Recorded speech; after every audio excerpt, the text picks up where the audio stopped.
Americans are killed by floods and fires in a rapidly warming planet. Why?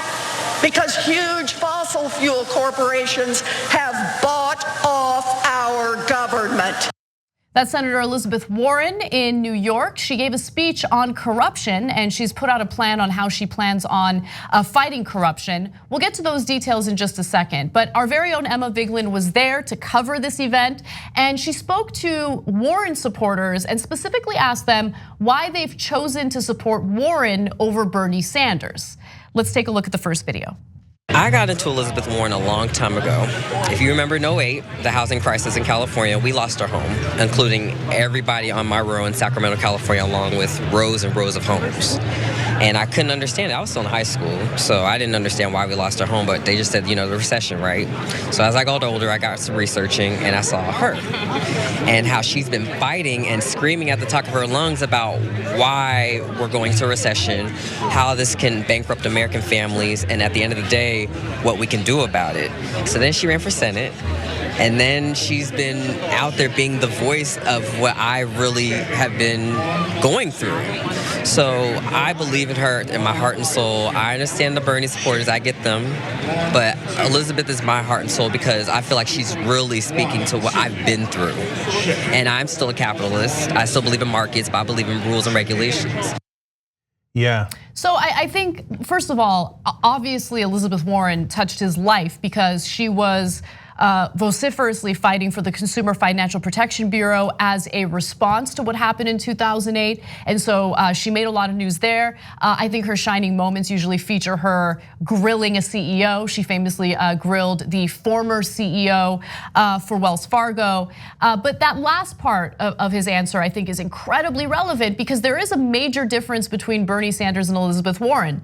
While he's openly critical of capitalism, Elizabeth Warren says that she's a capitalist and that she wants reforms and regulations. Yeah, so I was a little nervous about this, and we talked it through with Emma when she's going to ask why Warren over Sanders, because I didn't know what we were going to get.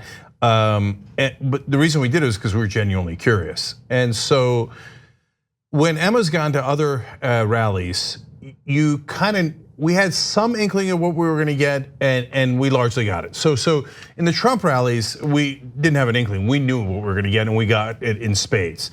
Like madness, sheer madness, no attachment to facts, filled with like rage and bigotry and ignorance, and it's an open display.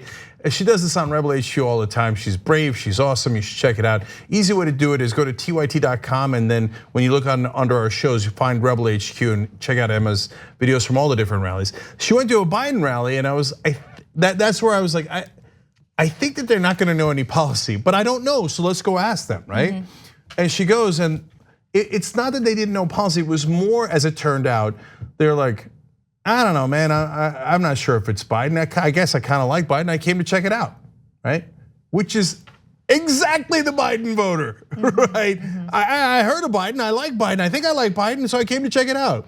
That's his base, as such as it is, right? Yeah. With Bernie rallies, you know pretty much what you're going to get. A lot of diehards, and they do know policy really well. Yeah. Overall, I mean, we're not just saying that. We've been there 1,000 times. We've interviewed 1,000 people, and they know their policy really well compared to some of the other camps. So with Warren, I was super curious. I love that first answer. So, well, look, I like that first answer because it is a reasonable answer, and he can recall specifics that Warren has accomplished. And also, he didn't just talk about specifics when it came to Warren, he also talked about his own personal ideology. Because again, I think the big difference between Warren and Sanders, and they get, conflated. Their campaigns get conflated in the mainstream media all the time, but there is a big difference.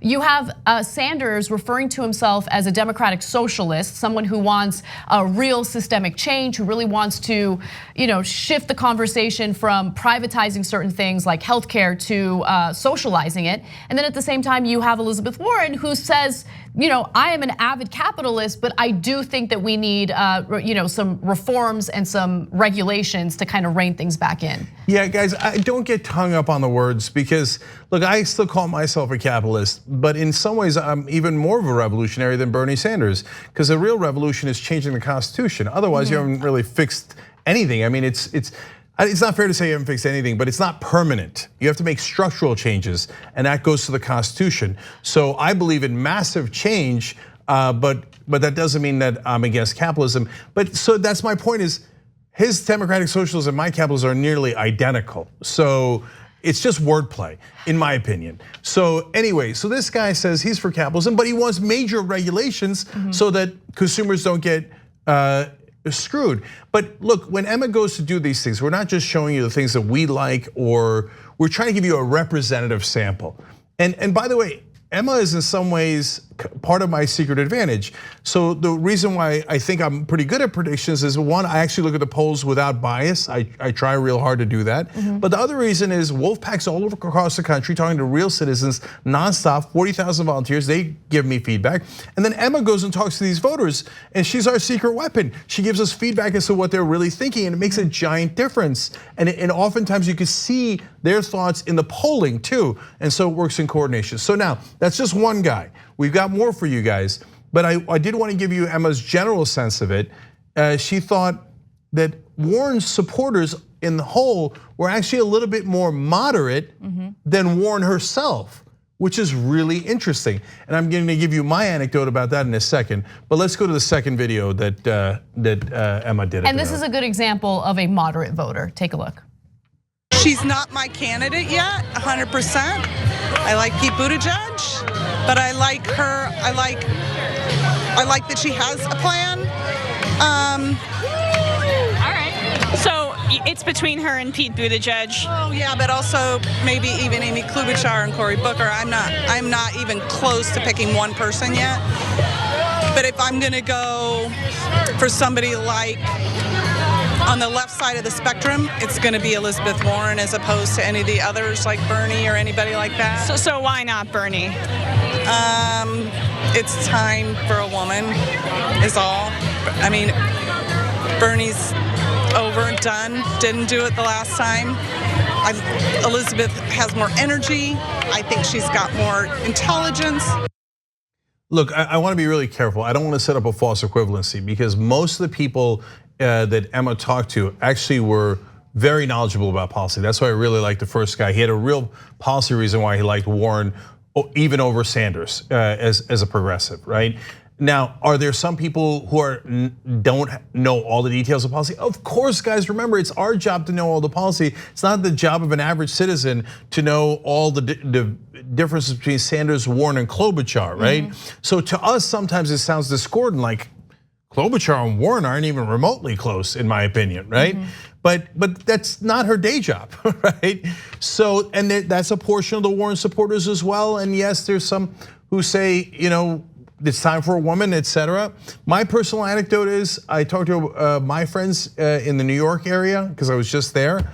I honestly, most of them voted, if not all of them, voted for Hillary Clinton in the primaries last time, and some of them live in Manhattan, et cetera. They're all good progressives, but we obviously have some differences. So I polled them this time around.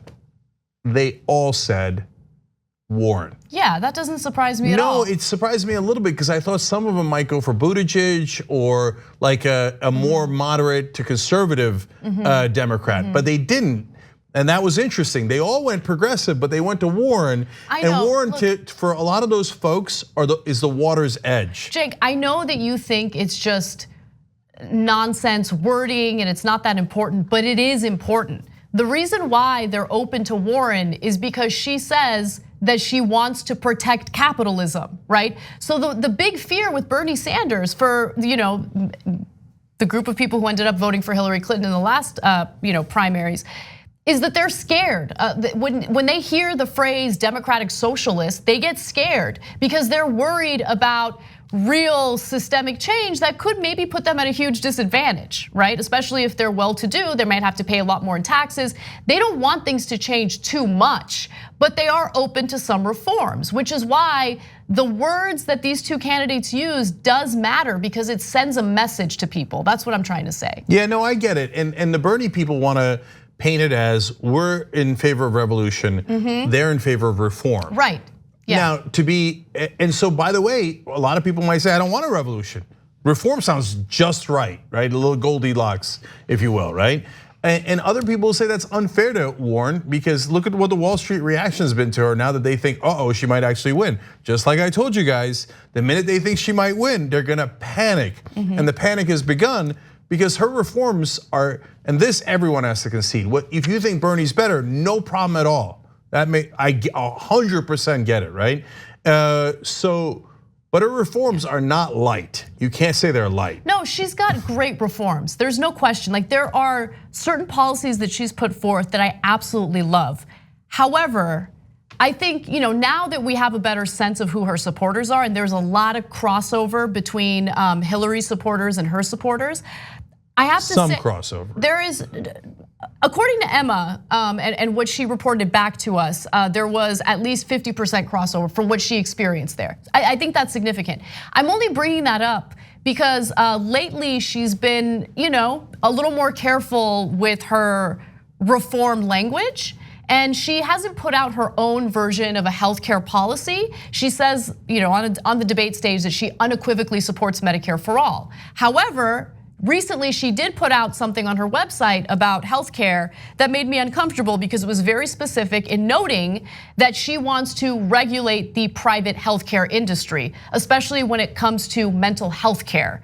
That is not language that appeals to me, but it might be language that appeals to some of the more moderate Hillary Clinton type supporters. Yeah, I understand that. Last thing, guys, she did the whole point of the rally, and the rally was gigantic in New York, tens of thousands of people, was to talk about anti-corruption.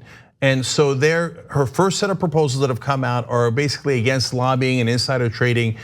Very good stuff, very, very good, but in my opinion, not the real deal yet. So let's hold to see if she does anything on campaign finance reform, because you have to change the structure of how our elections are financed, okay? So she hasn't gotten to that yet. But the anti-corruption proposals are, fantastic, totally great, etc. But more important though, is the way she talks about it. And so this is why I say it's not light reform.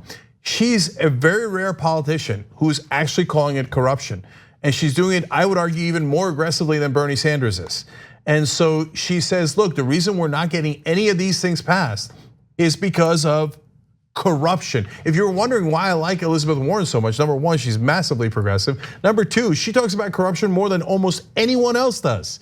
And she's right. She says it's not because we didn't change enough minds. It's because they bought off too many politicians. And she talks about it, and she did in that speech over and over again. Why do we have the problem with gun control? Because of corruption.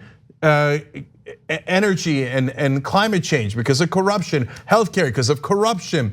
And she's exactly right about that. The TYT Plus app is now available on iOS and Android. Download to get more TYT content at tyt.com/app.